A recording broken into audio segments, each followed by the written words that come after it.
Now let's talk about the direction of magnetic force on a moving charge. अब हम यहाँ से सिर्फ मैग्नेटिक फोर्स की बात करेंगे जो कि हमने ऑलरेडी डिस्कस किया है क्यू वी क्रॉस पी। तो सपोज ये पार्टीशन बनाता हूँ, इसके बाद मैग्नेटिक फील्ड मान लो स्टार्ट हो जाती है। I am taking an inside field, ठीक है, और हमें डायरेक्शन देखना है ना। तो सपोज ये हमारा पॉजिटिव चार्ज है और ये एंटर कर रहा है। तो जैसे ही एंटर करेगा हम फॉर्मूले को नोटिस करें, क्योंकि force is a result of cross product of velocity and vector, magnetic field vector, ये तो obviously force will be perpendicular to both V and B.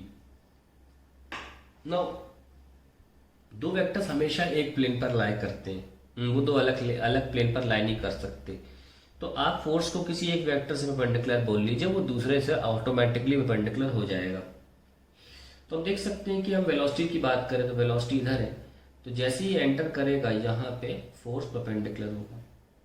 तो उसके बाद ये परपेंडिकुलर होने की वजह से टर्न करेगा, तो वेलोसिटी वेक्टर किसी भी पॉइंट पर टेंजेंशियल होता है ना। मान लो यहाँ से टेंजेंशियल है तो ये वेलोसिटी वेक्टर, तो ये इधर फोर्स लगेगा, और ये थोड़ा घूमेगा तो इधर भी फोर्स लगेगा। तो हर बार जो फोर्स होगा वो परपेंडिकुलर टू वेलोसिटी वेक्टर होगा। Now we can see that velocity is tangential and perpendicular to tangent to a curve is directed towards center,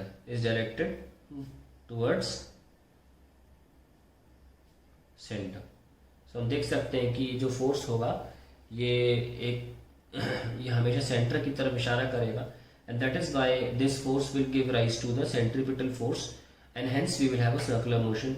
So we can finally write that since force is perpendicular to velocity, the charge particle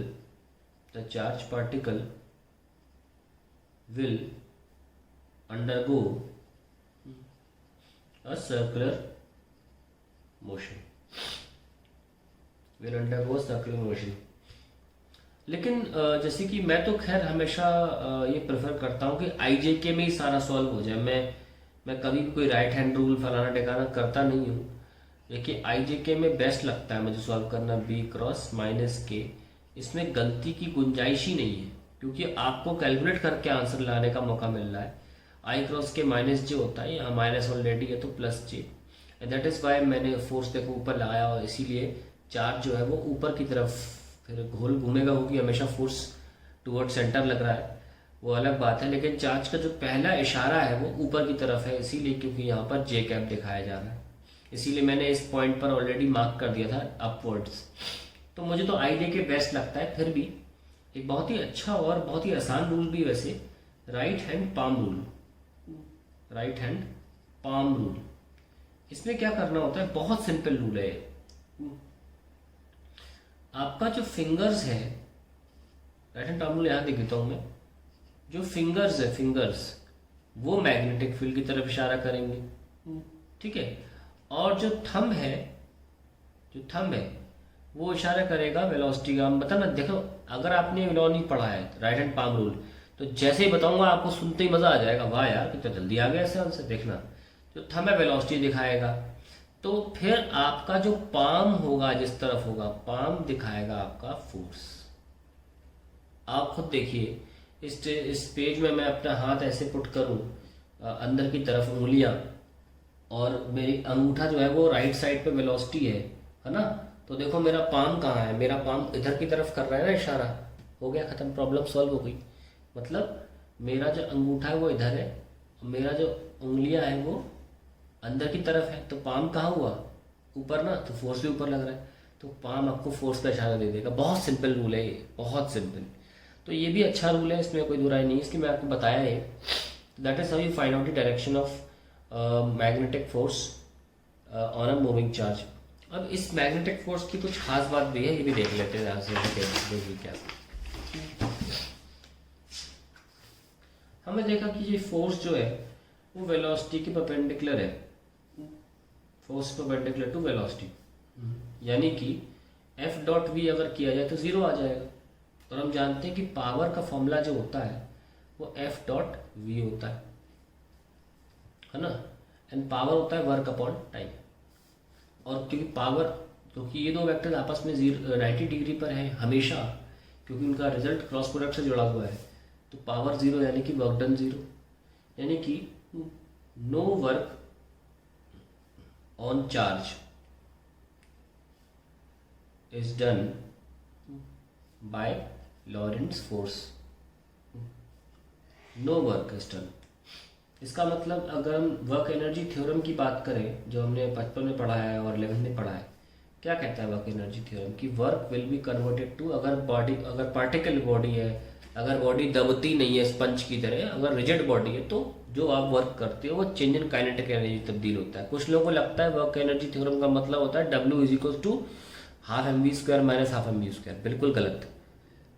एक condition के तहत है, जब body दबे नहीं, जब potential energy में change ना हो, जब हम पोजीशन चेंज ना कर रहे हैं, मतलब उसकी हाइट विथ रिस्पेक्ट टू धरती माँ चेंज ना कर रहे हैं, ठीक है।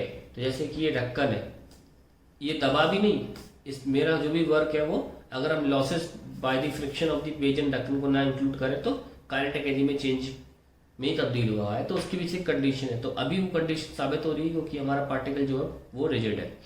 तो जो भी हम वर्क करेंगे वो काइनेटिक एनर्जी में इंक्रीज इन काइनेटिक एनर्जी या डिक्रीज इन काइनेटिक एनर्जी, अगर हम चलती बॉडी को रोकते हैं तो काइनेटिक एनर्जी डिक्रीज होती है, या हम स्पीड बढ़ाते हैं तो काइनेटिक एनर्जी इंक्रीज होती है। खैर, हमने देखा कि वर्क डन जो है वो जीरो है, क्योंकि फोर्स जो है वो परपेंडिकुलर टू वेलोसिटी आ गया, ये जीरो हो गया।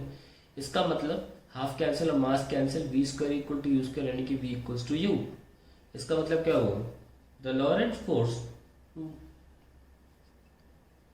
Does not change the speed of the charge,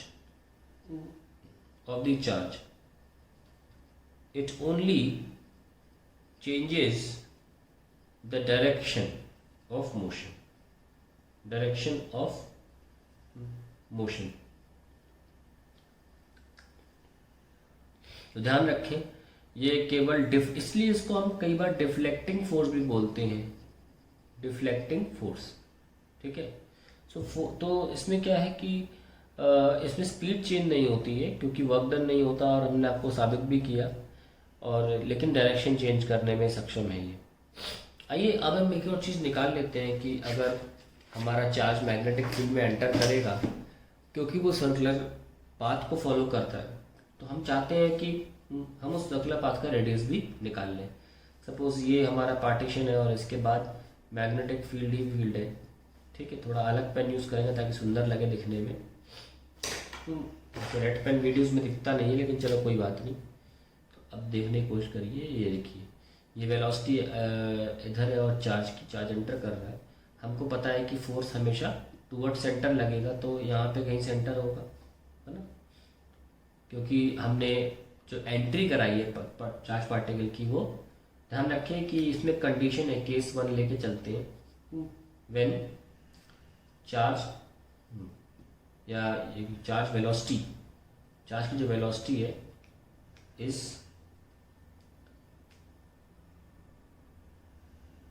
entering normally in the reason,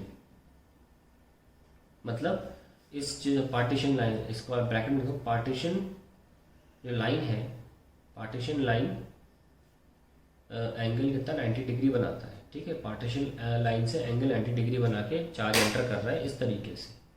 तो उस कंडीशन के तहत मैं कह रहा हूँ कि फिर सेंटर इसी लाइन पे आ जाएगा और ये गोल घूमेगा घूमेगा फाइनली अल्टीमेटली ऐसे, और जैसे ये बाहर निकलेगा अब इस पर फोर्स लगना बंद हो जाएगा और ये सीधा निकल जाएगा ऐसे, ठीक है। हर एक पॉइंट पर इसमें जो यहाँ लेना चाहिए था मुझे सेंटर, क्योंकि वो फिर सिमेट्रिक नहीं हो रहा है, हर एक वक्त इस पे टूवर्ड सेंटर फोर्स लग रहा होगा, ठीक है। तो ये जो फोर्स है ये Lorentz force, so we can say that the Lorentz force provides the necessary centripetal force. तो हम फिर रेडियस भी निकल जाएगा इसका अगला पाथ का। तो लॉरेंट फोर्स है क्यू वी बी और सेंट्रीप्यूटल का फिक्स फॉर्मूला ये होता है, वेलोसिटी कैंसिल, तो रेडियस आ जाएगा M V by B Q. So this is the radius of the circular path. We can also find out the time, period भी निकाल सकते हैं हम। आइए निकालते हैं टाइम पीरियड। जैसे कि टाइम पीरियड क्या है, डिस्टेंस अपॉन स्पीड। डिस्टेंस कितना पाई आर है ना, और स्पीड जो है वो वेलोसिटी वी लिख सकते हैं हम। आप सिंपली इसको पाई बाई वी और रेडियस को लिख दीजिए M V by B Q, this is cancel. तो टाइम पीरियड इस केस के लिए it is when it is moving a semi circle it is pi M by B Q. हालांकि time एक और तरीके से निकाला जा सकता है। टाइम जब भी कोई चीज़ सर्कुलर मोशन कर रही होती है तो हम जानते हैं कि टाइम क्या होता है, angular displacement, distance upon speed होता है ना, बिल्कुल वही फॉर्मूला यूज कर रहा हूँ, angular displacement upon angular speed. हम इससे भी निकाल सकते हैं बहुत आसानी से। अभी के लिए हमें एंगुलर स्पीड की जानकारी नहीं है, पर एंगुलर डिस्प्लेसमेंट कितना हुआ, ये जो एंगल सबटेंड हो रहा है वही हुआ ना, तो पाई के बराबर हुआ। अब सारा का सारा खेल है एंगुलर स्पीड निकालने का ना। हमें पता है कि v equals to R omega होता है ना, तो v बाय आर हो जाएगा angular speed. That is the end of problem. तो इसको यहाँ पे यहाँ लिख लेते हैं। It will be equals to time is pi, हमने जितना भी ये एंगल आर्क सबटेंड करेगा उतना divided by omega. Okay, and omega कितना आ रहा है हमारा, वेल ऑफ वी और अपॉन आर। ठीक है, सो पाई बाय वी और आर की जगह ये आर तो निकालना ज़रूरी है, M V by B Q. अभी आपको लग रहा होगा यार ये तरीका सही है, मैं मना नहीं कर रहा, पर बाद में ऐसे कुछ इंस्टेंसेस आएंगे जब आपको लगेगा हाँ यार ये बेटर है। तो टाइम पीरियड क्या हो जाएगा, क्योंकि फिर आपको आप है ना ये जो बड़े प्यार से आप पाई आर लिख रहे हो ना, ये लिख नहीं पाओगे इतनी आसानी से जो मैंने लिख दिया है यहाँ पे, क्योंकि ये सेमी सर्कल है। अगर ये टेढ़ा आएगा ना, टेढ़ा, तो फिर आप नहीं लिख पाओगे इसको, क्योंकि वो सर्कल होगा ही नहीं ना। इसलिए ये बहुत इंपॉर्टेंट फॉर्मूला है angular displacement upon angular speed वाला। उसमें एंगल पता चल जाता है सबटेंड कितना कर रहा है आर्क, लेकिन आर्क की लेंथ निकालना इतना आसान नहीं होता। तो ये फॉर्मूला भी इंपॉर्टेंट है, इसलिए मैं करा भी रहा हूँ। तो देखिए आपका पाई एम बाई पी क्यू आ गया। थ्योरी में आप जितना डिटेल में जा सकते हो उतना जाना चाहिए, ताकि अल्टीमेटली जब क्वेश्चन करने जा रहे हो तो फिर प्रॉब्लम नहीं होनी चाहिए हमें। ठीक है, so that is the case one. जब हमने क्या किया, व्हेन चार्ज वेलोसिटी जो है is entering normally in the region, यानी कि पार्टीशन लाइन से हमने एंगल 90 लिया है। Now we will take case two, when charge particle enters the region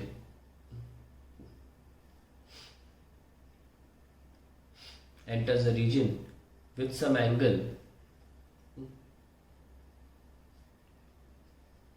with the partition। ठीक है, तो एक किसी एंगल पर अगर एंटर करता है इस रीजन में, सपोज ये हमारी मैग्नेटिक फील्ड है,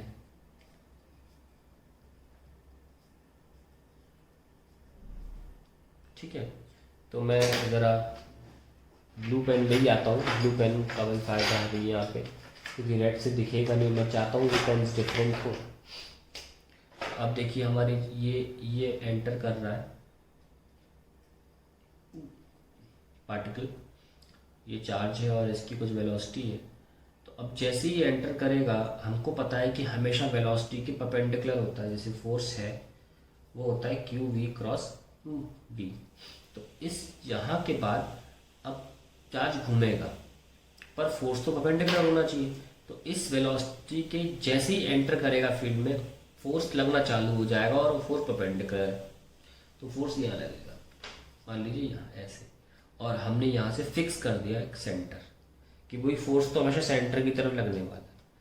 अब एग्जैक्टली हम जानते हैं कि इस सेंटर के अकॉर्डिंग ये फोर्स, ये चार्ज ऐसे घूमेगा और यहाँ से सपोज ये किसी एंगल थीटा में नीचे वाले पोर्शन से ले लेता हूँ कि ये एंगल ऑब्ट्यूस आ जाएगा, अजीब सा हो जाएगा।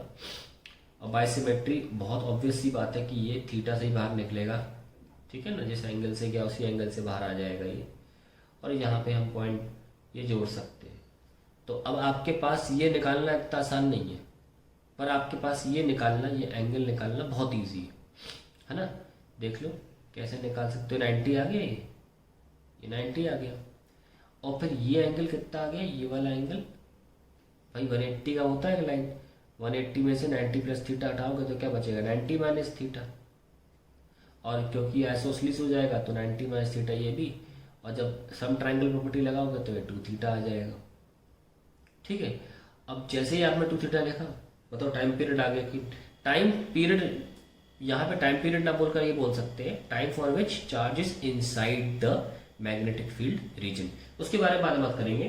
सबसे पहले हम ये निकालना चाहते हैं कि ये चार्ज कितना डिफ्लेक्ट हो। तो डिफ्लेक्शन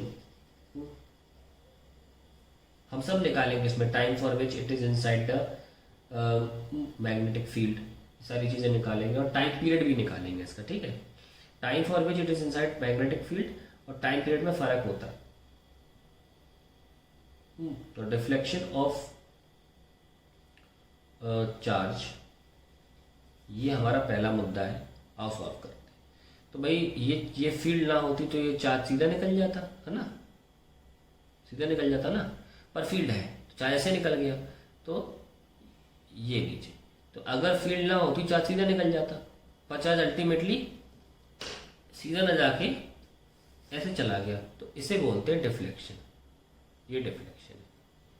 अब इसे कैसे निकाल, बहुत सिंपल है। ये 2 थीटा है, ये तो 90 है ना, ये भी 90, तो ये कितना हुआ, ये क्वाड्रेंट है ना, 2 थीटा प्लस 90 प्लस 90 प्लस इसको x ले लेते हैं, ये सब 360 के बराबर होना चाहिए। तो x क्या आ गया, 360 में से 180 180 180 माइनस 2 थीटा। तो फिर अब ये आ गया 180 माइनस 2 थीटा, तो डेल्टा कितना आया, 2 थीटा। लीजिए, सो हमारे पास ये एंगल पता चल जाएगा, तो फिर हम ये एंगल भी आसानी से निकाल सकते हैं। तो क्या करना है, सीधे हमें अक्सर सवालों में ये गिवन एंगल दिया रहता है, ये जिसे एंट्री होती है ना, ये एंगल दिया रहता है, डायरेक्ट आ गया आंसर। सो हमारा डिविएशन जो आया वो 2 थीटा के बराबर आया। तो अगर जिस एंगल को, अगर आपको ये एंगल पता है तो आप डायरेक्टली बता सकते हो ये एंगल कितना है, double of the entry angle, है ना, बढ़िया चीज़। नाउ हम ये भी निकाल लें इसमें कि हमारी वेलोसिटी जो रेडियस है वो तो हमको पता है कि एक ही रहती है, उसको कोई फर्क नहीं पड़ता, mv/bq। आप देख सकते हैं, आप जिस रेडियस को, तो कुछ बात तो एक ही है, mv/bq आंसर रहेगा। और टाइम पीरियड जो रहेगा, टाइम पीरियड का मतलब सुनिए क्या होता है। टाइम पीरियड का मतलब ये होता है, सर्कुलर पाथ भी ले लिया, अब अगर ये सर्कुलर घूमता तो कितना वक्त लेता है, वो टाइम पीरियड है। टाइम पीरियड हमेशा एक फ्रीक्वेंसी के अकॉर्डिंग होता है, मतलब पूरा चक्कर घूमने का मतलब होता है टाइम पीरियड। अगर घूमता तो उसके अकॉर्डिंग बता रहे हैं, तो आप लिख सकते हैं 2πr बाय वेलोसिटी, 2π/b, और हमारा रेडियस कितना है, mv/bq। So this is sorry, we have 2πm/bq, that is the time period of the charge. लेकिन टाइम टी जो है हम बता रहे हैं, time for which it is inside the magnetic field, लिख लेते हैं, time for which it is inside magnetic field. ये कैसे निकालेंगे, बताया था ना, ये जैसे कि क्या होता है, angular displacement upon angular, sorry हाँ, speed, that is 2 theta upon omega. कैसा हूँ, अब इसको हम चाहते नहीं है कि हम पेज पलटे, तो क्यों ना हम हल्का सा इस पर कर लेते, ठीक है। एक सेकेंड,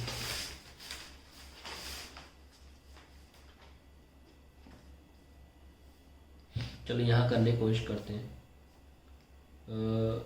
छोटा टी 2 थीटा अपॉन ओमेगा क्या होता है वी बाय आर ना, वी बाय आर, ये आर ऊपर चला जाएगा तो I get 2 theta R upon V. आइए अब जल्दी से इसको ओपन करते हैं। R is M V by B Q और वी, तो ये एंगल ऐसे निकल आया, तो हमारा फॉर्मूला आ गया 2 theta M by B Q. So 2 theta M by B Q, जो भी एंगल रखना है आप रखिए, आपका आंसर आ जाएगा। अब जैसे कि हम जो टोटल टाइम निकालते हैं उसमें तो हम एंगल क्या रखते हैं, पूरा सर्कल एक चक्कर घूमता है तब टाइम पीरियड नाम दिया जाता है ना, वो तो एक स्टैंडर्ड डेफिनेशन है। यहाँ पे चक्कर नहीं घूम रहा है, जितना भी आर्क अंदर ट्रैवल करेगा उतना ही एंगल रखना है। तो एक तरह से क्या हो गया 2 theta M by B Q, and that is the final answer for finding out the time for which it is inside the magnetic field. ना अगर आप ये निकाल सकते हैं, मैं क्लियरली फॉर्मूला लिख देता हूँ यहाँ पे 2 थीटा पाई, तो क्या वी कैंसिल हुआ है ना, 2 theta M by B Q. ना अगर आपने ये टाइम निकाल लिया है तो फिर अब आप पता है क्या, आप ये पाथ लेंथ भी निकाल सकते हैं, क्योंकि अब पाथ लेंथ निकालना इजी हो गया। कैसे, क्योंकि टाइम क्या होता है डिस्टेंस, ये पाथ लेंथ को लिख लेते हैं, मान लो x अपॉन स्पीड। स्पीड तो हमको पता है क्या है ना, v है, तो स्पीड तो गिवन है, v लेटर तो गिवन है, ठीक है ना, v हम यूज़ कर सकते हैं। तो अब देखिए यहाँ पे पाथ लेंथ निकाला है क्योंकि टाइम हमको पता है।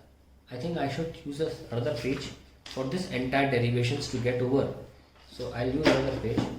so time हो जाएगा 2 theta m by B Q, और पाथ लेंथ निकालना है, टाइम होता है डिस्टेंस अपॉन स्पीड, उस लिहाज से भी कर सकते हैं ना। तो ये टाइम रख दो 2 theta m by B Q is equals to x by v, so we can write 2 theta m by B Q into v इज x, है ना। अब देखो M V by B Q जो है वो रेडियस है, हालांकि रेडियस कभी गिवन नहीं होगा, निकालना ही होता, तो हम इसको 2 थीटा आर रख देंगे तो कोई बहुत बड़ा काम नहीं कर देंगे, लेकिन रटने के हिसाब से आप लिख लो 2 थीटा आर, ठीक है, काम आएगा। 2 थीटा आर करके हम आंसर निकाल सकते थे। तो ये हमारा पूरा entry of the charge particle whether 90 degree पे या किसी एंगल पर ख़त्म हो जाता है यहाँ पे। बाकी चीज़ें हम बात